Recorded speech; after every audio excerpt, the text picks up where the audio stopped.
अलविदा खamenei साहब। जी हाँ, 2 देश 5 शहर 7 दिन, खamenei साहब की विदाई का पूरा शेड्यूल। नमस्कार, मैं हूं नीलू। आज बात इस पर भी होगी और साथ ही बात होगी कि जिस तरह से अयातुल्ला अली खामनेई साहब के जनाजे में शामिल होने के लिए देश विदेश से लोग पहुंचे हैं। ईरान, इराक और बहुत सारे मुल्कों से लोग पहुंचे हैं। अब इसके बाद वहां पर हमले की भी धमकी दी जा रही है और किस तरह से अब अमेरिका कह रहा है कि इस हमले को वो रोकेगा, वो ईरान के साथ है।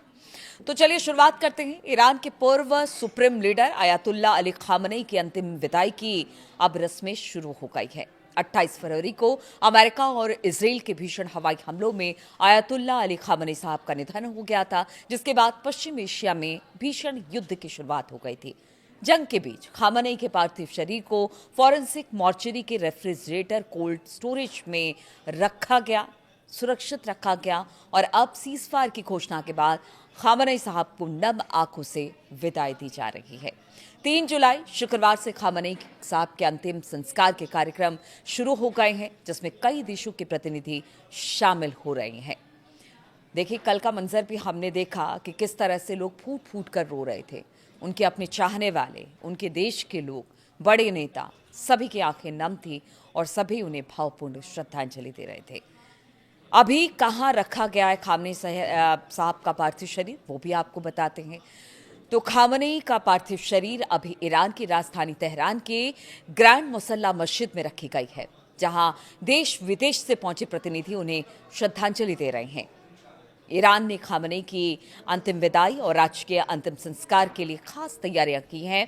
उनके पार्थिव शरीर को ईरान और इराक के 5 प्रमुख शहरों, जिसमें तेहरान, कौम, नजफ, करबला और मशहद लेकर जाया जाएगा। तेहरान की बात की जाए तो ईरान की राजधानी तेहरान है, जहां पर 3 जुलाई से खामनेई साहब को अंतिम विदाई देने की जो रस्में हैं वो शुरू हो चुकी हैं। खामनेई साहब, उनकी पत्नी, बेटी, दामाद और 14 माह की पोती की ताबूतों को अंतिम दर्शन के लिए तेहरान की ग्रैंड मुसल्ला मस्जिद में रखा गया है, जहां पर आम जनता और 100 से अधिक देशों के विदेशी मेहमान और प्रतिनिधि उन्हें श्रद्धांजलि दे रहे हैं, जिसकी तस्वीरें भी आपने देखी कि किस तरह से अलग अलग मुल्कों से करीब करीब 90 मुल्कों से प्रतिनिधि यहां पर पहुंचे हैं। 3 दिन तक खामनेई साहब का जनाजा यहीं पर रखा जाएगा और ईरान के भी अलग अलग जगहों से लोग पहुंच रहे हैं, अपने हाथों में झंडे लिए हुए हैं और इसके लिए भी तमाम तरह की सुविधा ईरान सरकार ने दी है। चाहे वो मेट्रो हो, ट्रेन हो, ट्रेनों को लगाया गया है ताकि ज़्यादा से ज़्यादा अंतिम दर्शन के लिए जो ईरानी जनता है वो पहुंच पाए। देखिए, 6 जुलाई को तेहरान के विभिन्न हिस्सों से खामनेई साहब की अंतिम यात्रा निकाली जाएगी, जिसमें लाखों लोग शामिल होंगे और इसके लिए अभी से लोग तेहरान पहुंचने शुरू हो गए हैं। अब बात करें कोम की, तो चौथे दिन यानी कि ईरान की राजधानी तेहरान से खामनेई साहब का पार्थिव शरीर कोम लेकर जाया जाएगा। 7 जुलाई को वो कोम पहुंचेगा। कोम शिया इस्लाम की शिक्षा का प्रमुख केंद्र है और यहाँ खामनेई साहब की अंतिम विदाई से जुड़ी कई धार्मिक रस्में भी निभाई जाएंगी। बात करें नजफ की, तो कोम के बाद खामनेई साहब का पार्थिव शरीर इराक ले जाया जाएगा। 8 जुलाई को खामनेई साहब का ताबूत इराक के पवित्र शहर नजफ लेकर जाया जाएगा। नजफ शिया समुदाय के सबसे पवित्र स्थलों में से एक है। यहाँ इमाम अली दरगाह में सार्वजनिक अंतिम यात्रा निकाली जाएगी और इसके बाद करबला। नजफ के बाद खामनेई साहब का पार्थिव शरीर इराक के पवित्र शहर करबला लेकर जाया जाएगा और फिर यहाँ इमाम हुसैन और उनके भाई अब्बास की पवित्र दरगाहों पर खामनेई साहब का अंतिम जुलूस निकाला जाएगा।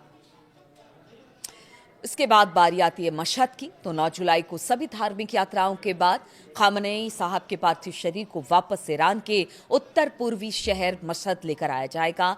मशहद खामनेई का गृह जिला है। 9 जुलाई को ही उन्हें मशहद की ऐतिहासिक और पवित्र इमाम रजा दरगाह परिसर में सुपुर्द खाक यानी कि दफन कर दिया जाएगा। इन 5 शहरों को ही आखिर क्यों चुना गया उनकी अंतिम यात्रा के लिए, तो आपको बताते हैं कि ईरान और इराक के ये 5 शहर इस्लामिक मान्यता और खासकर शिया समुदाय के पवित्र केंद्र हैं। ऐसे में सालों तक दुनिया के सबसे बड़े शिया धर्मगुरु रहे ईरान के सर्वोच्च नेता अयातुल्ला अली खामनेई साहब के पार्थिव शरीर को इन सभी जगहों पर लेकर जाया जाएगा।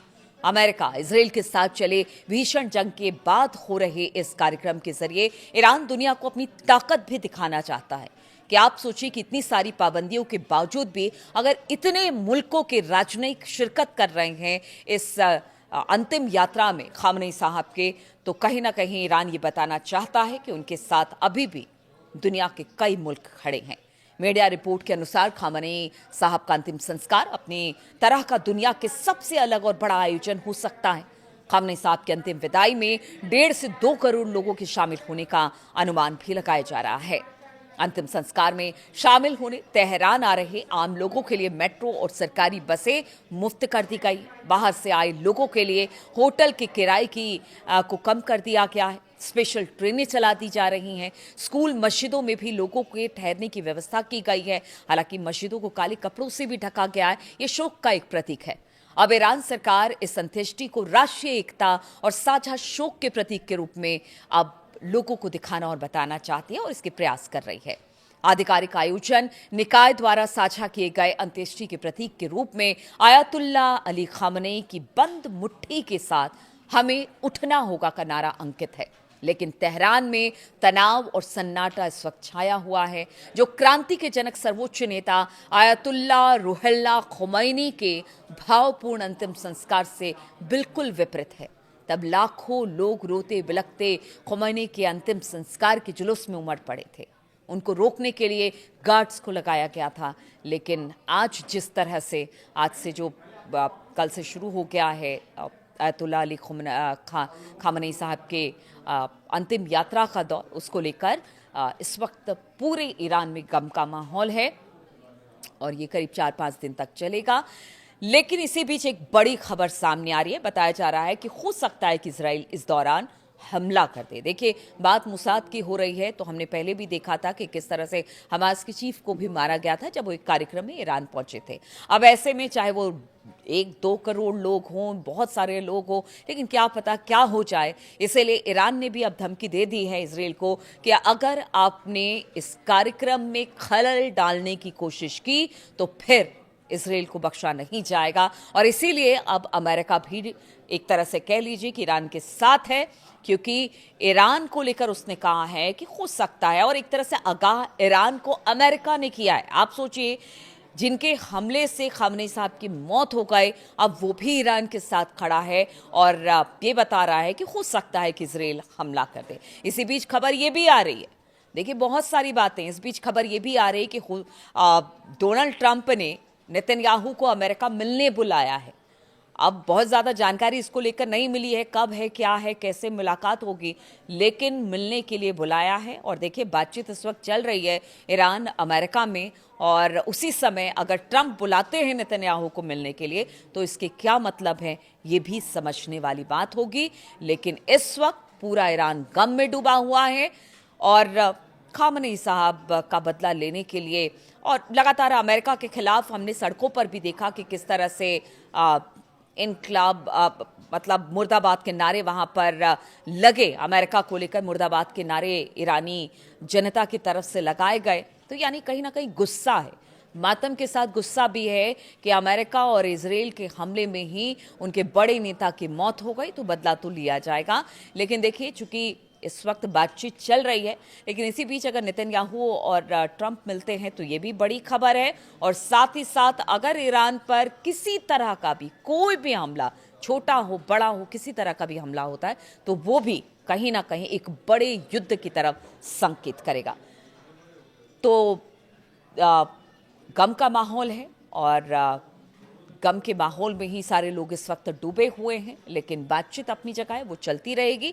फिलहाल बहुत बहुत शुक्रिया मेरे साथ इस वीडियो में शामिल होने के लिए। आपके कमेंट्स का इंतज़ार रहेगा और आपके कमेंट्स पढ़कर अच्छा लगता है। एक तरह से कह लीजिए कि आपको अच्छे वीडियो बनाने को लेकर, आप लोगों के कमेंट को लेकर प्रोत्साहन मिलता है, इसलिए कमेंट ज़रूर करते रहिएगा। बहुत बहुत शुक्रिया आपका मेरे साथ जुड़ने के लिए।